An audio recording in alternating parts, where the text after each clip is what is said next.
Hi, welcome to another installment of Mass Effect 3 multiplayer class guides. I had never thought I would make a Turian Sentinel guide, but I received a request from one of our forum community brothers by the name of Obviously, I believe that's how it's pronounced. And he told me that he hadn't seen a lot of people play Turian Sentinel. Now that ran somewhat contrary to my experience. I always thought, well, the Turian Sentinel, everyone knows how to play it. After all, there was that Turian Sentinel be a good guy.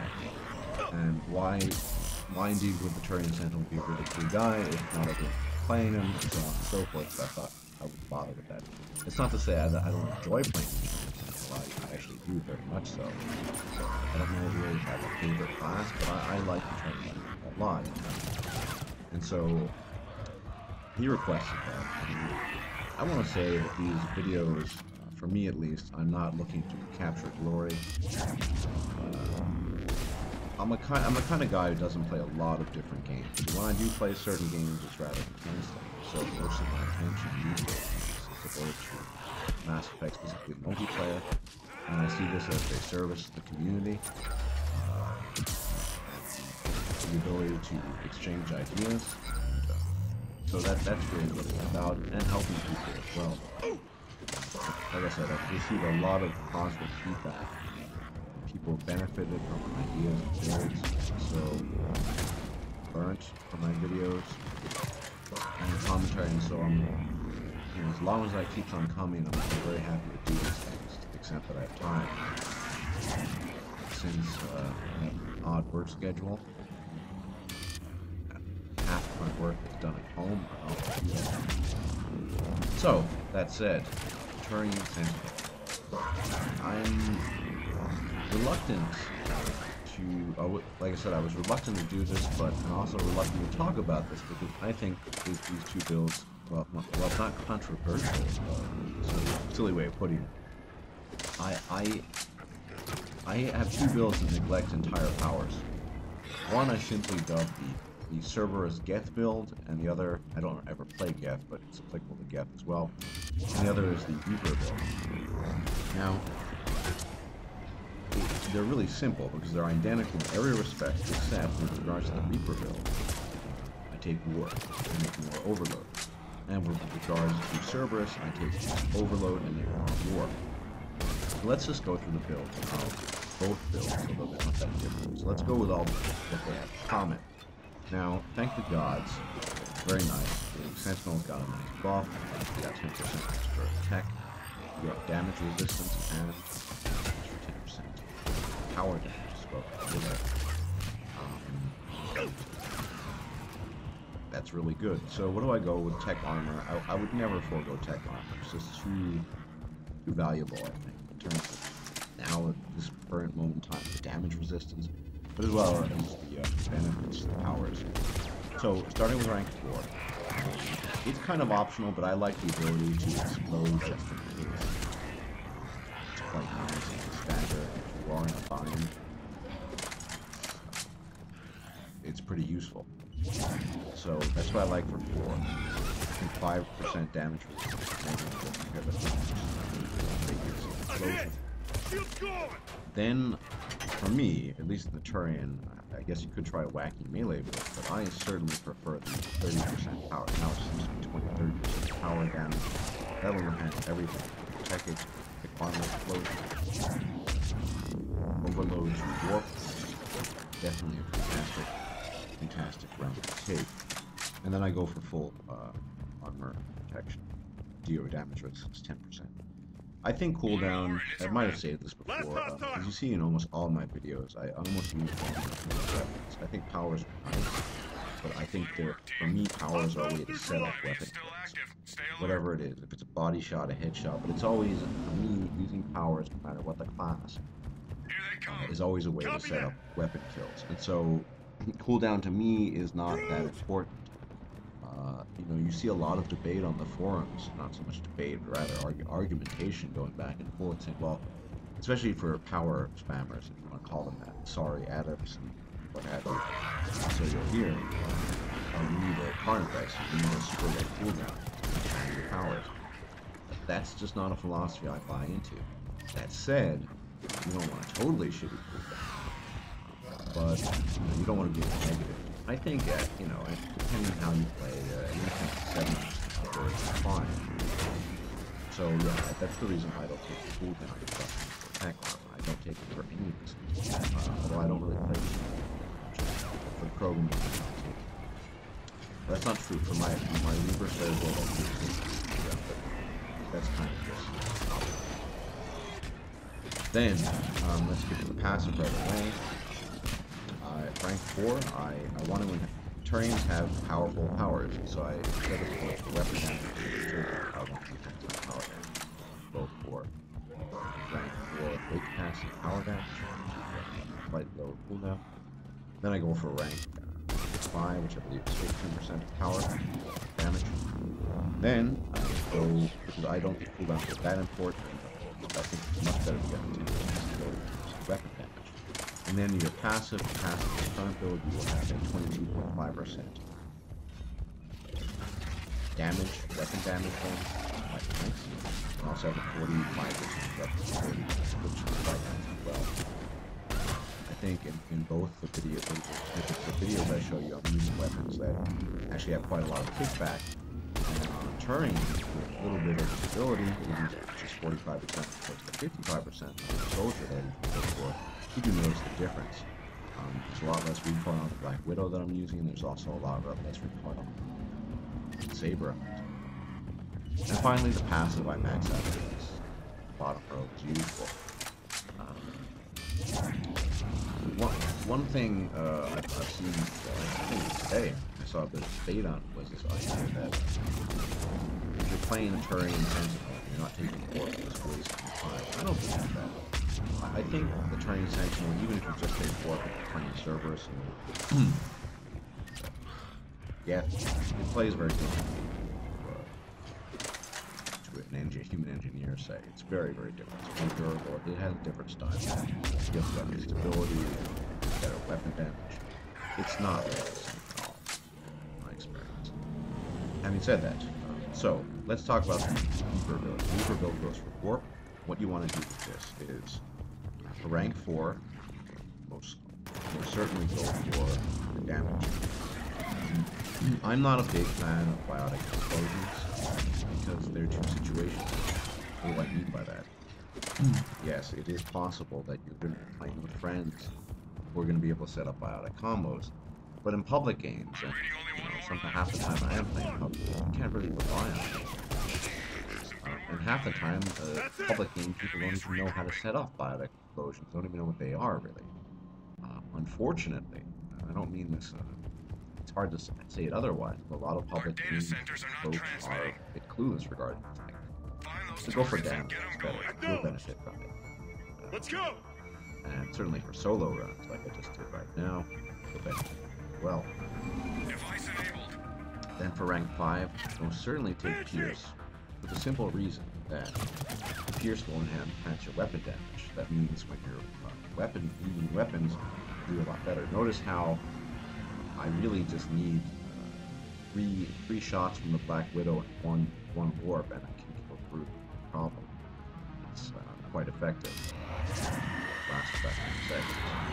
Pierce is very good at junction with a powerful weapon. I wouldn't waste it on something like a Predator.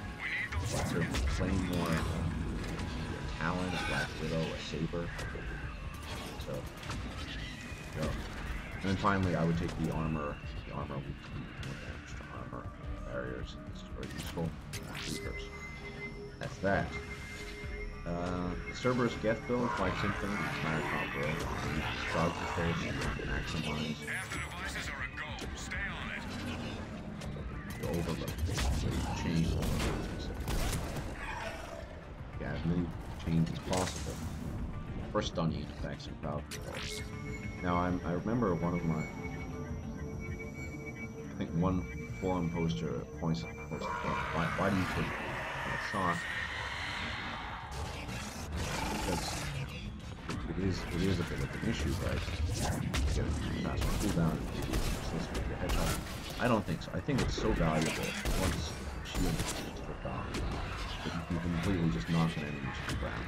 This is kind of instantly die. I would never forego that. I think the last one is optional. If you want to completely remove a faction barrier, go for that barrier evolution. That's what I'm currently running to get here. But I think with the Turian, it's much more durable, so you have to worry about it less. I'd rather have the extra count. It's that. Weapons are not prescriptive. I want to just say again, I have these trolls who show up on my threads. Well, how much you play? Certainly not. These builds are just fun out of risk, how I play. I'm a weapons guy, I like weapons, so I would suggest high power precision weapons for this build, as I do for basically every build. And I thought I could have used I could have used both the Black Widow for both Cerberus and Reapers, or vice versa, the Saber. I've run both. I play with a variety of weapons. So it's really up to you how you want to play. What kinds of weapons. Whatever weapon you're comfortable with. Brawl is also really good. Many people favor the Claymore. I'm an oddity. I guess I kind of only like the Claymore on the Geth Infiltrator. I find it's just better to have a ranged weapon. That said, the reason why I took the Black Widow is because it's very powerful, and like I said, I just need one clip and warp to take down through. Most of the time I can use 2 headshots. At least one clip for enemy, certainly for us to Ravager is pretty good out there. That's the reason why I took it, but also it allows me to keep the range fire really across the screen without worrying about it. I do have to quick scope a lot, close encounters, but that's not that much of an issue. There's that. The Saber is also very good against Reapers, I have to say. Yeah, and I use the Saber, of course. Cerberus. You do feel the benefit of 45% growth rate.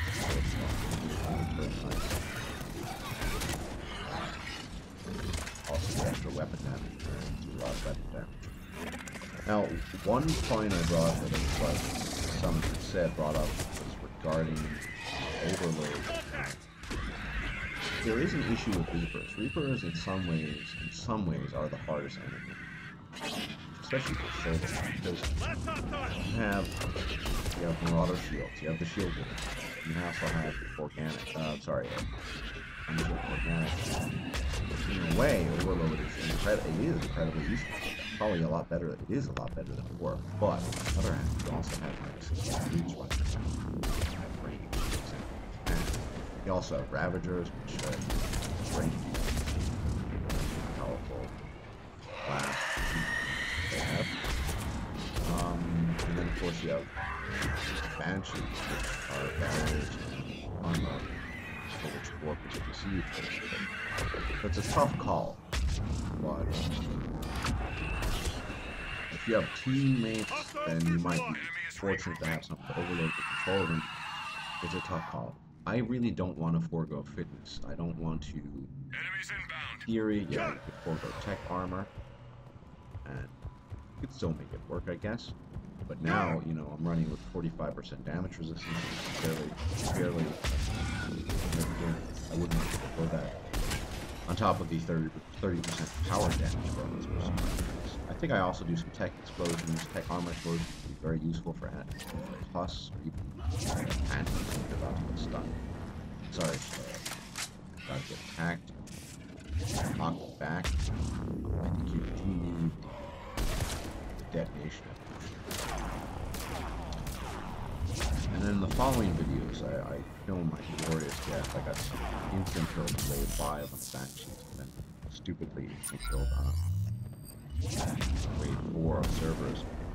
But let me just say that indicates, at least with regards to Cerberus in particular, the pitfalls of the Turian.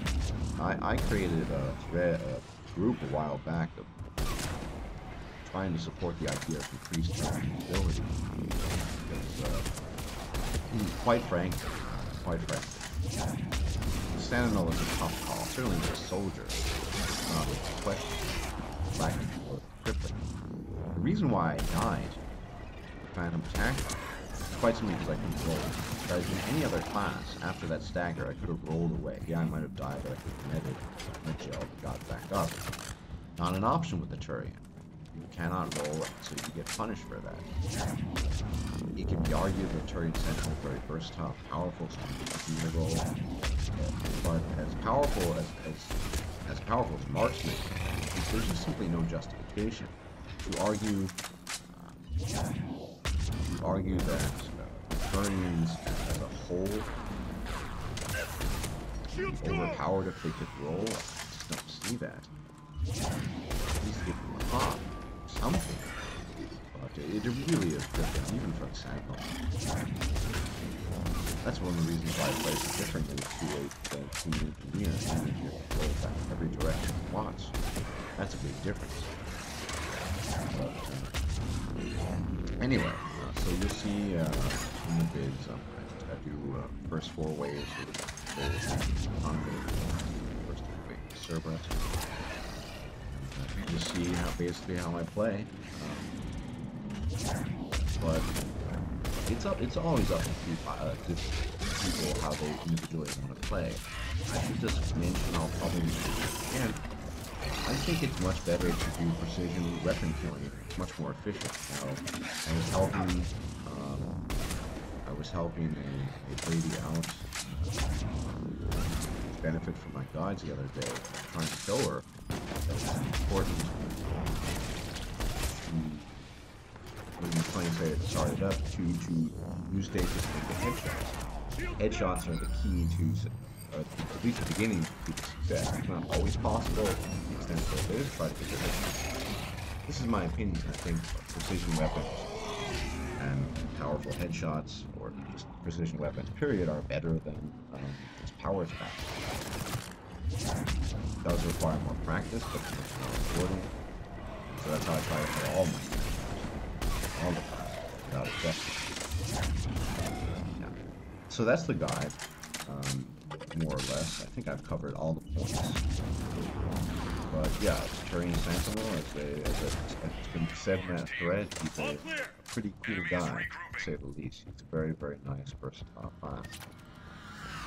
And I'll be posting this in the forums, and as always, thanks for watching, thanks for the appreciative comments, and see you soon. Take care.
Copy that.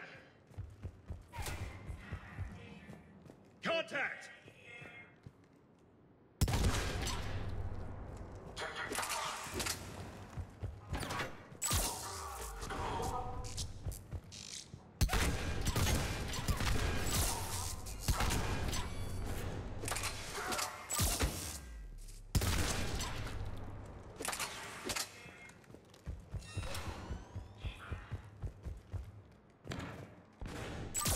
I'm hit. Both fields.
All clear. Stay alert. Enemy is regrouping.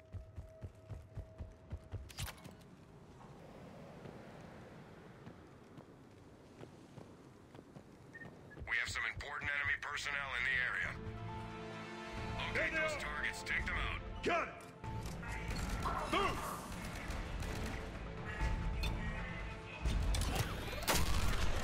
Good job. Target offline. Enemy target has been marked.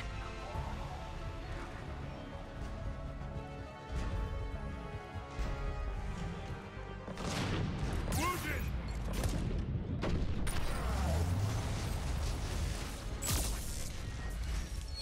Target's still in play. Step on it. Half the target's eliminated. Good news. Strategic target is in play.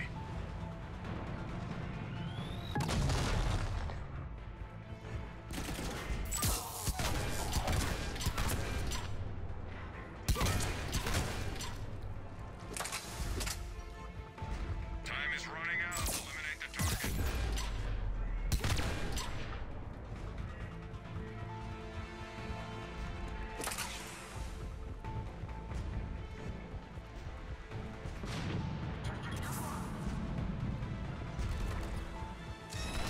Target is still active. Get going. Target out of play. Nice job. Last target is in play. Go get him.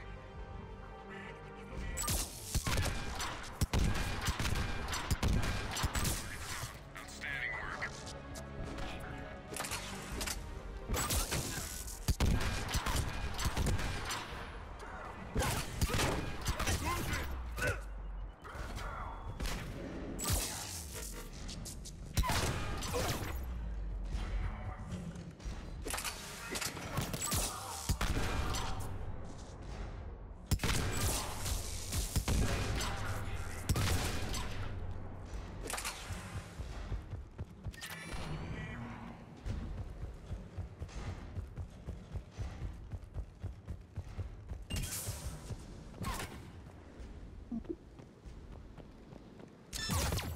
Shield's gone.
approaching. Acknowledged. Hostiles.